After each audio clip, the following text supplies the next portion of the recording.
इसी में सर आप ऐड कर लें जान मोहम्मद मेहर पे आप क्या कोशिश कर रहे हैं, सब ये सवाल कर रहे हैं, तो आप जरा सा बता दें कि इस वक्त क्या डेवलपमेंट है। हाँ नहीं वो बिल्कुल आपकी मेहरबानी सवाल ना करें, लेकिन हम अपनी फर्ज तो नहीं भूलेंगे।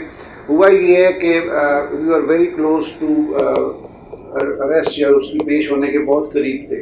हमारे लिए ये बड़ी हैरानकुन बात थी जब फाइनल बात होगी, पेश भी हो जाना था बंदे का, तो हमारे शहर के अंदर से कुछ बंदों ने उससे रब्ता किया और उसको कहा गया कि तुम्हें पकड़ के मार देंगे, तुम्हें पकड़ के मार देंगे, तुम पेश नहीं होना, तुम पेश नहीं होना। ये हमारे अपने साथी पुलिस ही हैं, हम लगे हुए हैं, उसमें कोई नहीं।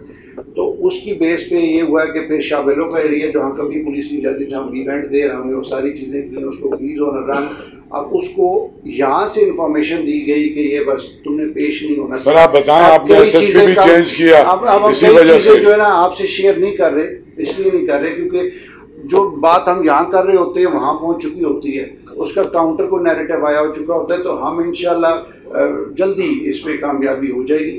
We are very close. पहले भी हम बहुत, यानी ये था कि एक टाइम ये था कि नेक्स्ट डे हमें वो सारी चीज़ें मिल जानी थी सारी, लेकिन रातों रात हमें से ही कोई बंदा था जिसने ये कन्वे किया और उसको कहा कि तुमने लड़ना है, मरना है, पेश नहीं होना, और ये भी पकड़ा जाएगा।